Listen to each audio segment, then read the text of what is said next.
Eagles, and a pleasant day to all our listeners. This is Adeline, subbing in as your host for Southern Miss Today on Southern Miss Radio. I'm here to bring you updates, news, and more from our community. To add to all the excitement today, we have Mississippi Moments with Gail Green-O'Geary and a news wrap with MMJ Gabby Cox to ensure you're up to date on all the latest topics. Today we have a very special guest for you, Emily Dent, talking about her maternal research study. You'll definitely want to stay tuned for what she has to share with us today. And before we jump into all the fun, we have a quick message from our sponsors. Hang tight and we'll be right back with more Southern Miss Today. Sponsorship for Southern Miss Today comes from Mississippi Beverages. Mississippi Beverages provides water, water coolers, and coffee service throughout South Mississippi. Take half of your weight in pounds. That's how many ounces of water you need a day. Mississippi Beverages can help you reach that goal by delivering fresh water to your door. To get more information or to set up a cooler and water delivery, you can call Mississippi Beverages at 601-271-2420, or you can find them online. Melissa from Michigan. I work an extra part-time job serving lunch at my child's school, but I still can't afford to put food on our table. Daniel from California. Choosing whether to pay the rent or pay to fix the car to get to work doesn't leave us with much at all. Now we can't even pay for meals. Hunger is a story we can end. End it at feedingamerica.org. Brought to you by Feeding America and the Ad Council. Welcome back to Southern Miss Today on Southern Miss Radio. In campus news, the University of Southern Mississippi has launched a couple of new majors for undergraduate students. The first is the new Crime Scene Investigation major, which comes right with the completion of the new Criminal Justice Building. That's right next to Wilbur Hall and The Rock on our Hattiesburg campus. The second new major is the Philosophy, Religion, and Law major. Also in campus news, 2 USM clubs are teaming up to host a food drive supporting a children's home this November. The Golden Eagle Fitness Club and Southern Christian Student Center are competing to see which group receives the most donations. They're asking the USM student body and the Hattiesburg community to donate to either organization, and requested items include condiments, personal care products, baking ingredients, snacks, canned vegetables, and baked beans. These items can be dropped off at 3500 Montague Boulevard through November 24th before 4 p.m. In Mississippi news, the Love Angel Scholarship was established at Pearl River Community College by the parents of a PRCC student who was killed while attending a Halloween party in October 2023. The scholarship is run by the Love Angel Foundation, and you can read more about that story from Gabby Cox on sm2media.com. We also have that one in as our news wrap later, so you can listen to that story. That's our news update from Southern Miss Today. Next, we'll have the latest in sports and weather, so stay tuned, and we'll be back after a word from our sponsors. Sponsorship for Southern Miss Today comes from Mississippi Beverages. Mississippi Beverages provides water, water coolers, and coffee service throughout South Mississippi. Take half of your weight in pounds. That's how many ounces of water you need a day. Mississippi Beverages can help you reach that goal by delivering fresh water to your door. To get more information or to set up a cooler and water delivery, you can call Mississippi Beverages at 601-271-2420, or you can find them online. Sponsorship comes from Furniture Direct, with locations in Hattiesburg, Laurel, and Columbia. Are you looking for a deal? Lots of styles on a good value? You can find them on Facebook at Furniture Direct Hattiesburg for the latest specials and promotions. Or you can shop anytime at FurnitureDirectNow.com. You can see why Furniture Direct is your furniture destination. Welcome back to Southern Miss Today. We have our sports segment now. This weekend, we had our men's basketball team fall to Grambling State, dropping our record to 1-3. On the brighter side, we had our Lady Golden Eagles accomplish a historic victory this past week, winning with a 113-39 score, making it the largest win margin in school history. For football, the Golden Eagles faced Texas State Bobcats this Saturday, November 15th, and fell 41-14 with a halftime score at 27-0. This marked the first conference loss for Southern Miss of the season. You can head to southernmiss.com to keep up with all the Golden Eagles sports activities. As for weather today, look for a low of 60 degrees with partly cloudy conditions and a high of 79 degrees. The feels like for today is 61 and a high of 82. Tomorrow, look for a low of 60 and a high of 80 with partly cloudy skies. Up next, we have Mississippi Moments produced by the Center for Oral History and Cultural Heritage, with Gail Green-O'Geary speaking about enlisting in the Women's Army Corps College Junior Program. Check it out. This is Mississippi Moments, produced by the Center for Oral History and Cultural Heritage at the University of Southern Mississippi and supported by the Mississippi Humanities Council. I'm Bill Ellison. In 1973, Gail Green Aguirre was studying history at the University of Connecticut. She recalls her decision to enlist in the Women's Army Corps College Junior Program. When I first was in the Army, when I was in that college junior program, they gave you sort of a little taste of, what would the Army be like. Now, by today's standards, it was almost like girls' boarding school. In fact, we used to joke and call it, the Fort McClellan School for girls, because it was Women's Army Corps. We're all together, just women. But at Fort McClellan, that first summer, we learned marching. And I guess the worst thing for me is I'm not athletic. So we had all this physical training. I happen to like it. I'm an outdoors person, and we were in Alabama. Of course, it was a summer. It was so hot. I can remember getting off the plane. I left Boston, and it was warm. It was like May 1973. We get to Anniston, Alabama. They open the plane, and it's like, oh, my Lord. I have just stepped into an oven. The heat almost, took me away. And there's all these Southern girls I met, and they're like, oh, it'll only get worse. It'll only get worse. To learn more, subscribe to the Mississippi Moments podcast or visit cohch.org.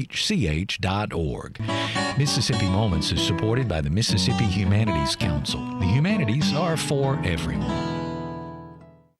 That was your Mississippi Moment for today. Coming up, we have the pleasure of hearing from Emily Dent on a maternal health study after this quick break. Sponsorship for Southern Miss Today comes from Mississippi Beverages. Mississippi Beverages provides water, water coolers, and coffee service throughout South Mississippi. Take half of your weight in pounds. That's how many ounces of water you need a day. Mississippi Beverages can help you reach that goal by delivering fresh water to your door. To get more information or to set up a cooler and water delivery, you can call Mississippi Beverages at 601-271-2420, or you can find them online. Wake up and text. Text and eat. Text and meet up with a friend you haven't seen in forever. Hi. Oh, hey. Text and complain that they're on their phone the whole time. Text and listen to them complain that you're on your phone the whole time. Text and whatever. But when you get behind the wheel, give your phone to a passenger. Put it in the glove box. Just don't text and drive. Visit StopTextsStopWrecks.org. A message from NHTSA and the Ad Council. Welcome back. You're listening to Southern Miss Today on Southern Miss Radio. Next up, we have our interview. Please give a warm Golden Eagle welcome to Emily Dent. How are you doing today? I'm all right. How are you? I'm good. Could you introduce yourself and what you do just briefly for our listeners? Yes. So as you've already said, I'm Emily Dent. I'm a graduate student here at USM. I finished my first master's in public health with epidemiology emphasis last December, and I'm finishing up my second master's in medical anthropology, hopefully this semester or maybe next semester. Sometimes those timelines go a little longer than we want. That is very impressive. So today you wanted to talk about your maternal health research study. Yeah. So what first inspired you to focus on maternal health as a research area? There are a couple of reasons. The first one is the realistic reason. So my advisor in the anthropology department, she focuses on maternal health with her research. And I kind of wanted to make sure that whatever I chose to do as my final project for my master's was something that I could get some momentum behind, could get further support, connections, etc. But it was easy for me to pick maternal health because I have several friends who, in the last couple of years, became pregnant either they were planning to, they wanted to, or it was a surprise. And I even have friends who want to eventually be pregnant, but they're nervous, scared, feel like they can't do it because of just financial barriers, etc. And maybe the most driving reason, so when they overturned Roe v. Wade in 2022, one of the things that Mississippi promised in response was that they were going to find ways to improve the birth outcomes and the maternal and infant health here in Mississippi, because we have some of the worst in the nation. So I decided that I wanted to do something that hopefully could be used to take action later, give somebody a direction for new avenues for supporting moms during and after their pregnancy. Right. And you're so right. Like, this is such a relevant issue that really affects everybody. Yeah. So could you briefly describe some of the main goals of this maternal health study? So my hope is to essentially like bring the voices of the moms to be into the conversation. We have programs set up to help moms like who maybe have food insecurity or maybe don't have resources for daycare. There are vouchers that exist. There's, WIC is an awesome program.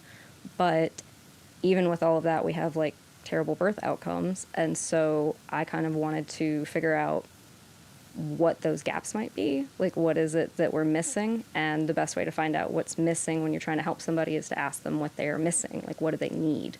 And so I am hoping by the end of this to have a report or something that I can publish, hand out to any organization that wants it so that maybe they can try some of the things I'm going to suggest. Yeah. So as far as research that's already out there, like what kind of research has already been done in this area, and like what gaps in that research are you trying to fill? Like, have they covered some of the stuff that you're looking at, and what is yours adding to the conversation? So there's been a lot of research about food insecurity. I feel like that is something that is a little bit more of a household topic than it was 10 years ago. There were a lot of initiatives to address food insecurity, and a lot of people thought that the issue was access to food or food affordability. And I'm not saying that that's not an issue, but there were a lot of steps taken to make sure that people had more access to groceries or to healthy food choices, that they could afford healthy food. I remember at one point, like the Hattiesburg Farmers Market several years ago with EBT did a voucher where like you would come in and say, I want to spend $20 on my EBT, and they would give you these tokens, and those tokens would be worth double that 20. It was basically $40 worth of produce that you could get. They don't do that anymore. But like, I do remember they did that back in, I think it was 2013, 2014. So essentially what I'm getting at is that there's been a lot of studies about food insecurity. And there were things that were done to help address it, but there's still gaps. And so the gap that I'm trying to address with my research is specifically what are the other factors. My hypothesis is that it's time and education. Like, people don't have the time to cook things. Like, beans and cabbage are cheap, but like if you don't know how to make them taste good, if you don't know how to stretch it, if that's not something you naturally reflexively know how to do, suddenly the barrier is, well, how much time is it going to take for me to learn how to do this? How much can I afford to mess up making these ingredients taste potentially very bad? Is anybody actually going to eat this? And then time is money. So it is an affordability issue, but it's not an access affordability issue necessarily in the way that studies have addressed it so far, if that makes sense. No, absolutely. It makes sense. Yeah. Food is especially a big issue for people right now, too. I mean, oh, my God. Yeah. And that's like, talk about timely. That's the main hope with this is we've been talking about it like as a maternal health study. It's specifically about like nutrition and maternal health and like what are the barriers to getting the nutrition that you need during pregnancy, because there's such an emphasis on that. Yeah, because you're having to feed a whole other person in there. Yep. Right. So how did you select the population or communities that you included in your study? So I'm a Hattiesburg native. Mm-hmm. Grew up here, went to high school in Petal, actually, because my mom was a teacher there, but I lived in downtown Hattiesburg. And I think that we're kind of a unique population. Like, pretty much all of Mississippi, I believe, can be considered a food desert. But Hattiesburg doesn't meet, even though I think we're still considered a food desert. We don't meet some of the qualifications, like not having vehicle access is usually one of the big ones, but even the most low-income residents in Hattiesburg have access to at least 2 vehicles. And like, we do have grocery stores around, we have several options, varying affordability there, but still. But, and then like food access aside, we have Forest General, we have Hattiesburg Clinic. So why is Hattiesburg not seeing like significantly better maternal health outcomes and infant health outcomes compared to the rest of the state. And the stats say we really aren't seeing that much of a difference between us and other areas. Not a significant difference anyways. So I kind of wanted to know why. Like, if we're in the worst state for maternal health outcomes and we have all of these things that should negate it, what are the other problems that we're dealing with, you know?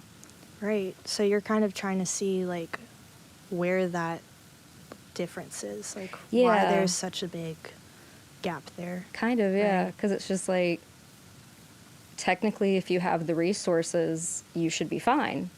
And what I'm seeing over and over again is it's like, you can give people stuff, but if they don't know what to do with it, it was just like, well, what was the point of that? And that goes back to what you were saying, that the education is The needed and the time. time. Okay. So with this data collection, what kind of challenges have you encountered?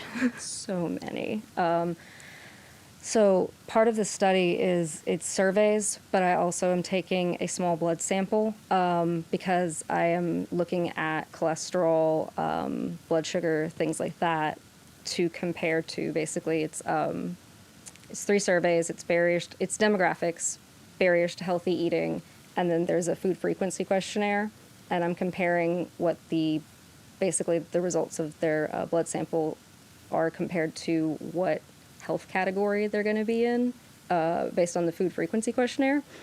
And apparently saying, hi, nice pregnant lady, would you like to come back to my lab in this old building and I'm just going to take some of your blood, but don't worry, I'll give you $30. Like, that hasn't been, I didn't present it that way, I promise. But nobody has time.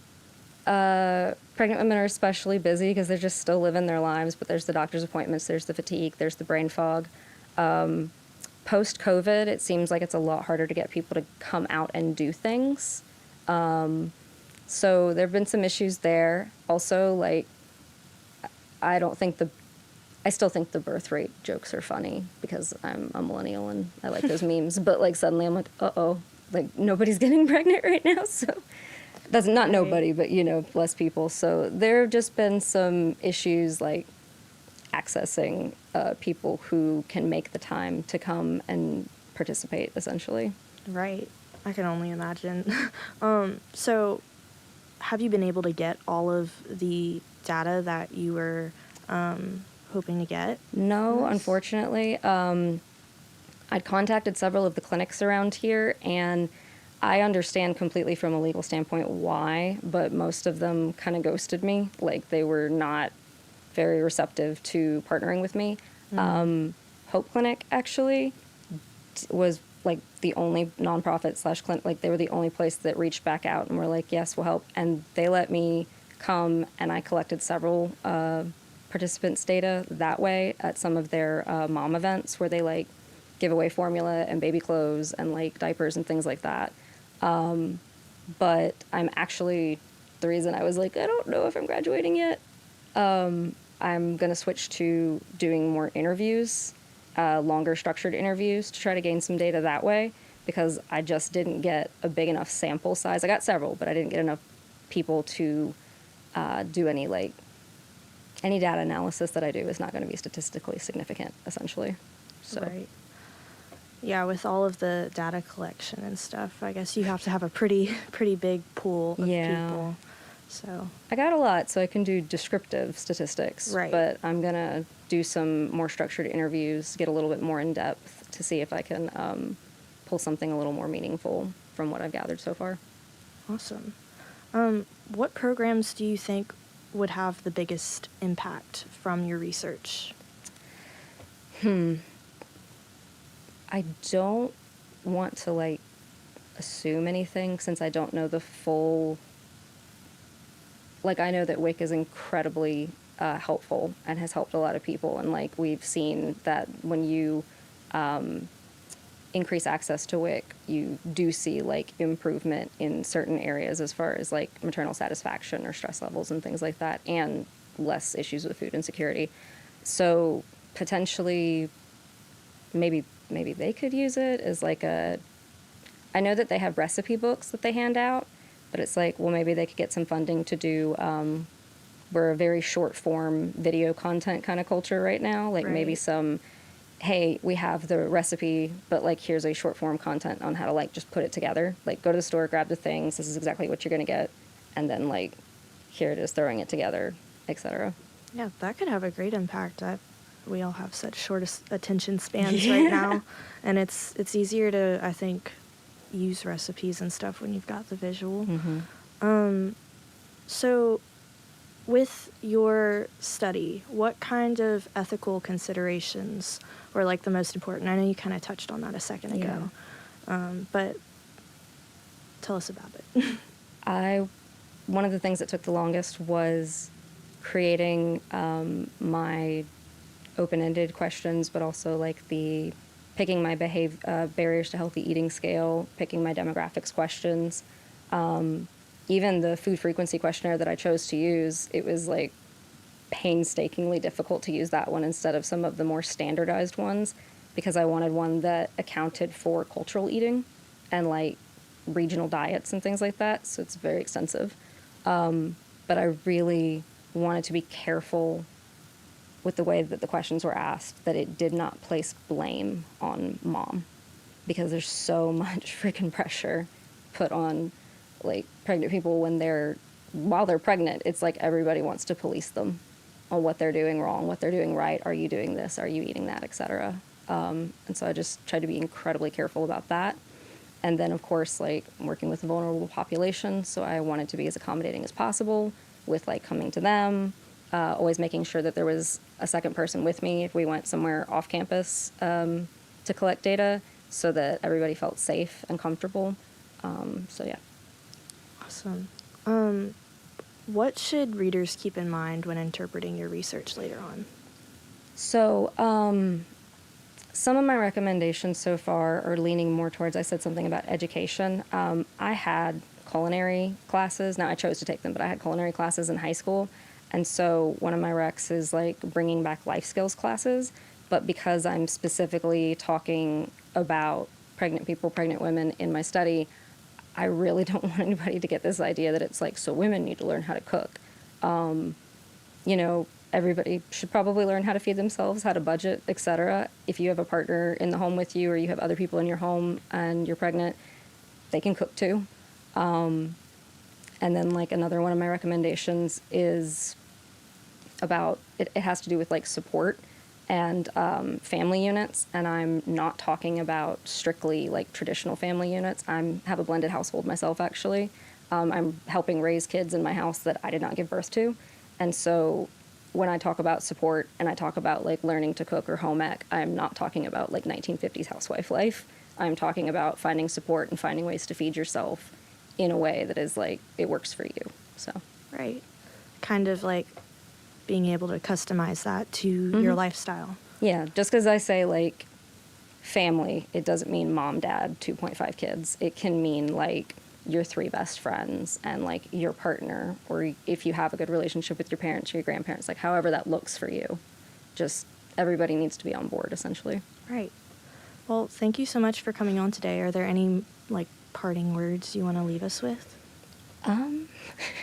I wish I had something profound, especially in the face of everything that's going on with food security right now, but just make sure you're donating to like the pantries if you're able to. We have a lot of great organizations here in Hattiesburg that are trying to do good stuff.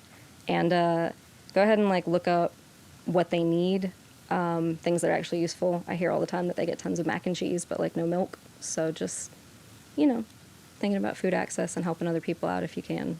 Drop some stuff off right now. Yeah, and we've got our food drive on campus right now as well too, I think.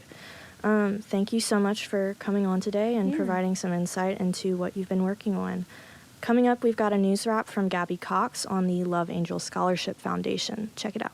Joyce Bailey is the owner of Love Angel Scholarship Foundation, which once started as her daughter's clothing brand. She has since turned her tragedy into purpose.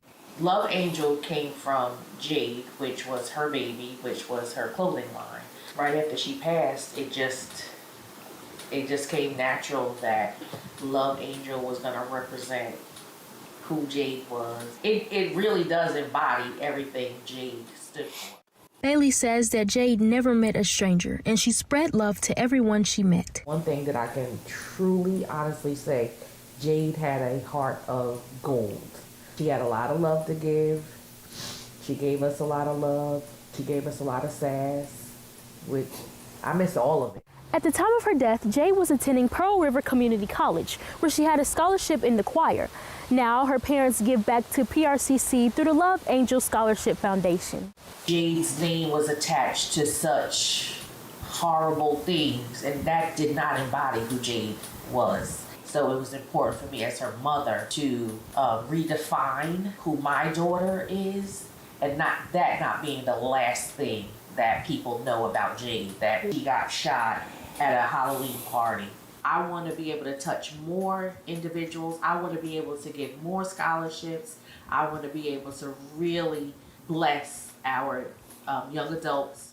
Along with their work with the foundation, Jade's parents say that they will never stop seeking justice for her. I feel like our society has failed to protect our youth. Like my wife said, we're not going to stop until the individuals responsible are held accountable. Dwayne Bailey urges young adults to know where they're going and to be safe. Joyce says there is no limits to how big she wants the foundation to be. Gabby Cox, SMTV News. Thanks for listening to Southern Miss Today on Southern Miss Radio. Many thanks to Carl Wilson, our producer, Seb Hodges, our audio engineer, and Meadow Smith, our film producer, for keeping this bird soaring. We especially want to thank our general manager, Dr. Martin, as well as our guest, Emily Dent, today. That's all for today on Southern Miss Radio. Thanks for listening, and remember to stay golden. I'm your host for today, Adeline Fields, signing off.